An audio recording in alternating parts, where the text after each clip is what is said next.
later, but if I wash my hands out in the hallway and then come in and start touching her, she doesn't know that I washed my hands. Plus, I could have touched 5 things on the way and then still be bringing her in a nice infection before I start touching her, okay? So you always wash hands once you get in the room, okay?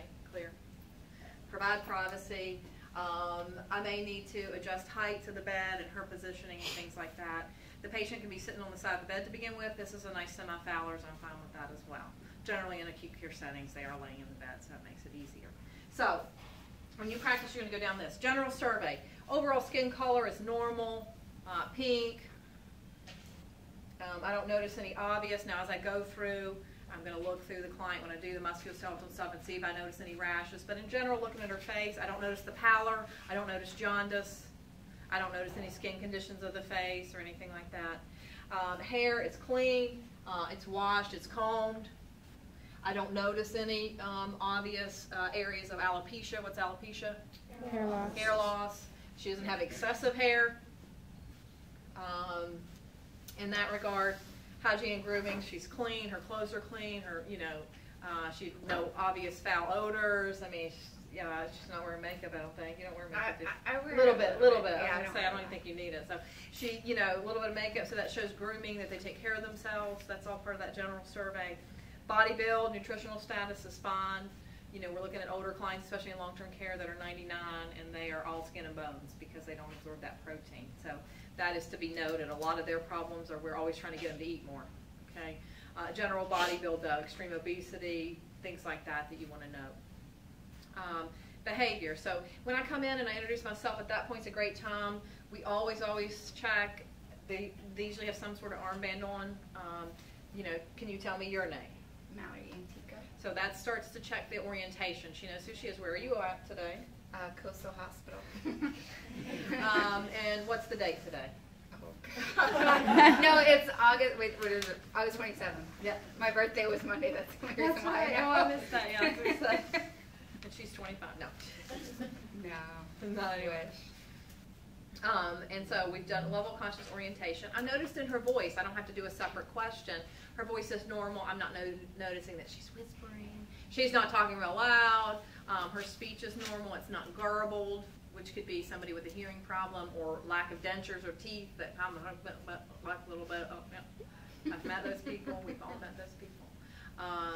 Where you're doing this. Like I have to see somebody talking like that. I'm like, and then I'm still praying. I get what they say. So that's all normal. You're noting that with the voice. Mental status, by asking questions, she's appropriately answering. And as you chat during the exam, you're developing that rapport. You can also develop, at that point, be noting mental status throughout the exam. That they're answering, following directions, that sort of thing. Whenever when we get to this point, do we have to say, I noticed that their behavior's fine because they answered a lot of questions? Yeah, you can. Or sometime in it, yeah. Or nonverbal behavior is appropriate. She's not crying uncontrollably or laughing uncontrollably. She's paying attention. She's not curled up in the corner of the bed, avoiding me, that kind of stuff. So at some point you can note that position, posture, and activity. She's able to sit up in the bed. If I have her sit on the side, I'm going to not just so everybody can see, but you're welcome to have your clients stay seated on the side of the bed up until we do that cardiac assessment, okay?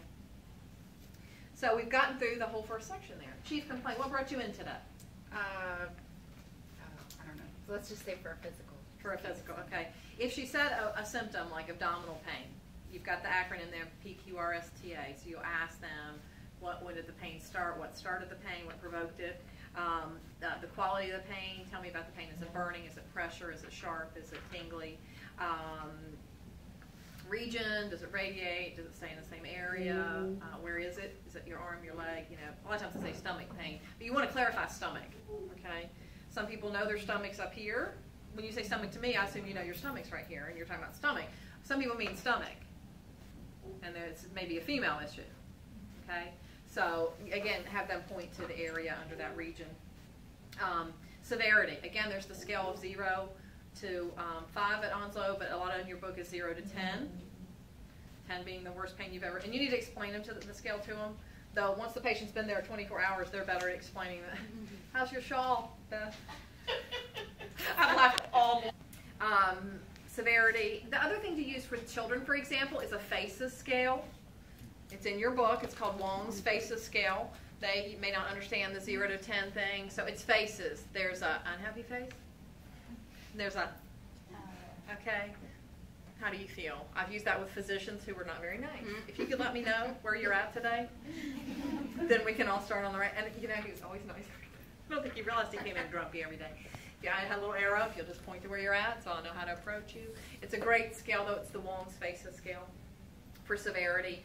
Timing, when does it come on? Does the stomach pain come on after you eat, before you eat? And then any associated stuff that they've noticed. Well, it's stomach pain. Oh, and by the way, I have diarrhea. Okay, so associated symptoms. That's your PQRSTA. You'll hear it and hear it and hear it and hear it. Okay, that we want you to be asking those symptoms. We're horrible. It's a big problem with hospitals that we're not doing the PQRS. We're not doing good pain. We do actually. We do a good assessment. We try to treat it, then we never follow up. We never ask them again. We're doing this on like our partners, right? Okay. Are we all reporting the normal one? You can, but we're still going to say what are the things you need to ask them if they report pain. Okay. PQRSTA and explain it. We want to know you know it. That's how we're going to. I just didn't know if you were going to like pull someone aside and be like, now this is what I want you to tell them. No, we generally don't. Now Miss Trot might. You know, she seems like the sweet one. She does stuff. I'm like. I always think she drives fast too. It's just anyway. Everything I expected. You really but no. So I generally no, but we will ask you that. Inspect head and neck first. So inspect first. You want to generally look. She looks symmetrical. I don't notice any obvious lumps, bumps going on. Nose is midline. Eyes look nice. They're looking symmetrically at me. There's not one crossing. We don't see a lazy or anything like that. Eye inspection. You can put gloves on if you're not going to actually touch the eye. You may not necessarily need to, but I will more for Miss Antico than myself. So what's it say on the sheet to look at? So we look first. I don't see any dry crusting. I don't see any drainage. I don't see any redness in the eyes, right? They're not yellow from jaundice. She's not a drinker. Can roll that out? Yeah. Eyelashes look good. They're there. I've had people who pull their eyelashes out. That's a psych thing, still something to be noted. And then we can look at the conjunctiva, which is the pinks of the eye. And it also covers the sclera. Nice and pink. It's not too red, not too pale. And then Perla, which is my thing. Hand me my pen light down there, if you don't mind, Taylor. And she's gonna have me, and I'm gonna do what's direct. If I shine in her left eye, is this direct or consensual when I'm looking at the left eye? Direct. Right. And then the consensuals, I'm looking at the. Sorry, yeah, no, you blink on me. And see how I'm coming kind of gently from the side. Some of you either stay way back here, and you're like, I'm not getting a pupil response. It's because you do need to get the light actually really somewhat close to that. You don't have to be right on it where you're touching eyelashes. But back here, I have students do this, and they can't get it. You do have to be kind of close, okay? And then I'm going to check the right eye for direct. And there's so much light in here, it's very minimal. If you have a bright light, you might just barely get it. And especially if I have clients with very dark brown eyes, you may have to really turn the lights off so that you can see anything there, okay? So pupils were equal, they were round, and they reacted to light. And we may ask you the difference in direct and consensual. That's not on there. Okay? Ear inspection, I'm not noticing she's got piercings, there's no redness, I'm not seeing any drainage coming out of the ears. And then this is where you can do the, gross hearing. She's answering me appropriately. I can get behind her and ask her to repeat for me. Monday. Whisper and do that on both sides. Okay, so you check. Generally in the hospital setting, we're talking to them. We can tell if they're answering, though you may have somebody answering you inappropriately and you're concerned about orientation when in fact it's probably just they may not be able to hear. It depends on that. And then do we pick the test that we do for the hearing, or do we have to do? You can just do the whisper. You can do the watch test, or what was the other one? The hair. And ask them, if they can hear that. There's a couple. I think the whisper test is actually the one in the book. It just says gross hearing. Nose inspection is normal. No drainage. You can kind of look with the pen light. You see anything abnormal or anything like that? We're not doing anything major here, okay? Other than looking for basic drainage. You can check patency if you'll touch the right side of your nose and breathe through the left, and then vice versa. And sinuses, it says palpate it if needed, and that would only be if she complains of it. If she complains of it, you can palpate on the maxillary, and then above the eye for tenderness. You're not gonna, it's bone there, guys. The sinuses are under the bone. You're not gonna feel anything. They will feel tenderness or pressure, okay? And your book gets into, we're not gonna have you do it, you can actually shine lights, like on this one, and look in their mouth to see if the light comes through. If it's a lot of thick drainage in there, it won't come through into the upper palate of the mouth. Okay, for fun, whoever has sinuses, who was that had some sinus? Yeah, we'll look at her later.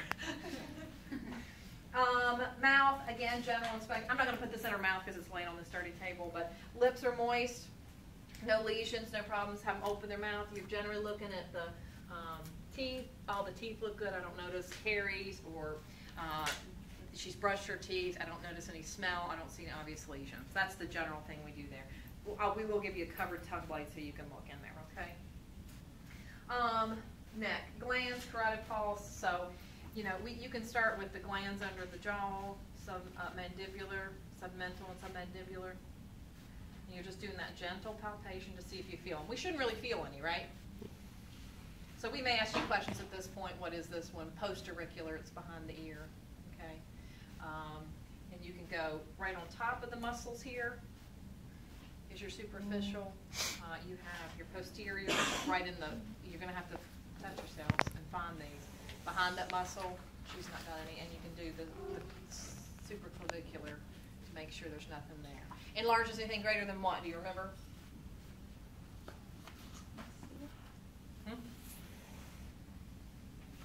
1 centimeter. Palpable, enlarged, she'd say enlarged, and if it was tender or not. Okay. Carotid pulses, we do one at a time. You can have them relaxed, or you can do it here. Now, again, pulses, we're not doing for a heart rate. Heart rate's a vital sign where we count how many beats a minute. Pulses to determine how good is the circulation from her heart to her head. Okay, what's the scale for pulses? 0 to 3. What's normal? 2. So again, you start at the trachea, and there's different ways, and I won't palpate on the same time. It's same side or this other one. So we got 2+ bilateral carotid pulses. Okay, and we'll ask you the scale at some point, so make sure you know it, so you know how to rate a pulse. JVD at trachea is midline, and JVD, we'll just probably ask you, it's where you, and we can do this after the cardiac, where you position the bed between 35 and 40. And did she go over JVD with you guys? You don't use it a lot, though you may notice it in a client. And the beds, I probably got the right kind. And a 45, let me put it down just a little bit. It's broken. Is it locked? I did it from here, but maybe it is locked now.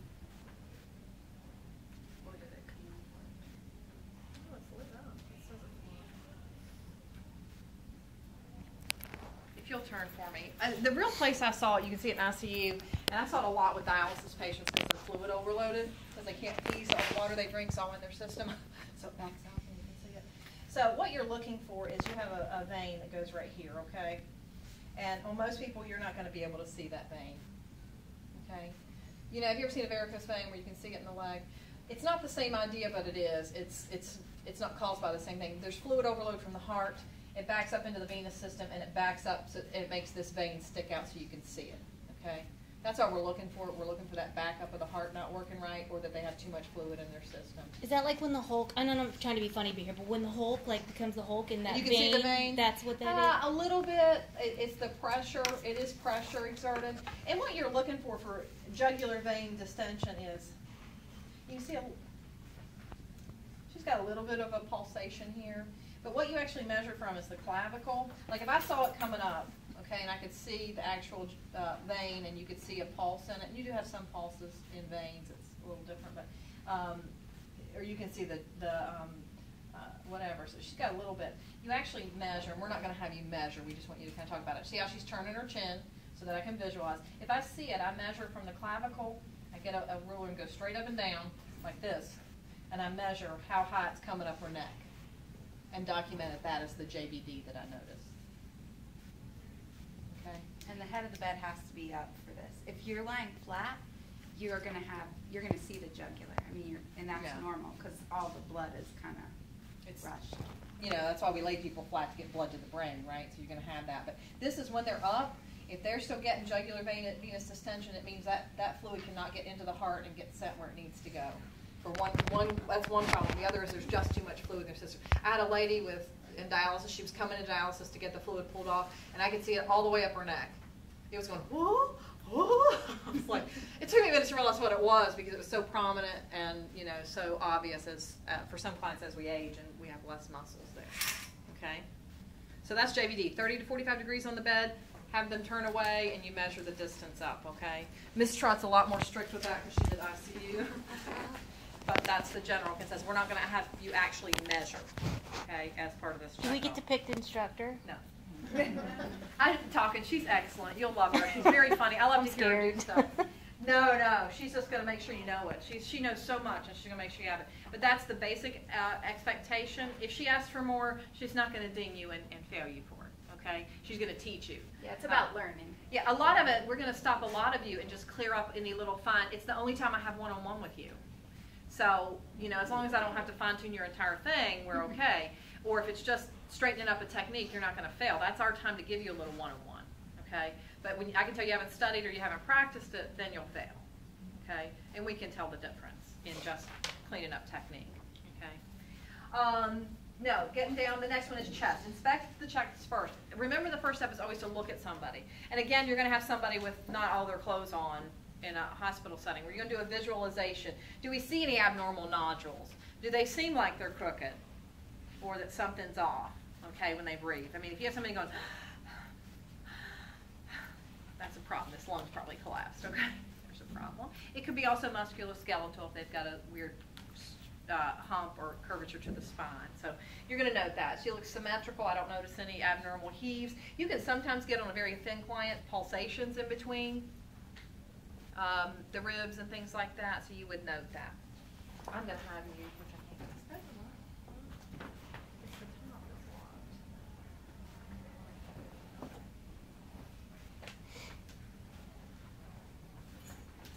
There. I'm going to say free system. We are going to ask you questions about the lungs. So I've looked at her. We're not counting respirations. We're actually going to listen to lung sounds for problems. We got to hurry here. So lung sounds. Your book shows you how to check for lung sounds. I'm not going to put this in my ear because then I can't hear you, okay? So some people can start up in this area. She didn't do that though the other day, correct? Okay, so you're not going to have to do that. And I don't require it. If you want to, I do if I know there's a particular problem. So the key on lung assessment is symmetrical. Is it matching up? You don't check all of the right lung and then all of the left lung. You always move side to side, okay? Oh, good, you're here. We're working down the head-to-toe assessment. Are you going? Yeah, I'm getting ready to go. Where's it at? Right there? Okay. You're going to listen for in and out, move over in the exact spot on the other lung, in and out. I go down about 1 inch. You can follow the pattern in the book. You just got to get your own rhythm. The important thing is I don't skip large sections, okay? I work my way around. Every 1 to 2 intercostal space. Which is about 1 inch. Yeah. And I go down, you can go inside the breasts, and then you can go on the outside, okay? Now, we had a problem with the book last year in that you guys did a nice job on the front, but then what you would do is listen all down the side 4 spots, and then you go down the side 4 spots. What did I not do, though? I talked to some of you the other day. I didn't go back and forth. So if you want to, you can check all the front, but when you get to the sides, this is the primary area for the base of the lungs, is you want to go this side, then this side. Just think symmetry. You should not be asymmetric. Everything should be symmetry. So you're going back and forth. So if you think of it that way, then you'll know to go back and forth. Same thing on the back. I'm going to go side to side. The important thing on the back is you're not doing it over the scapulas. So you're going to come in closer to the spine, okay, on the second one, because you can't hear over that bone. So lungs, you want to just leave that up there, or you want to bring it to me? You want to pause?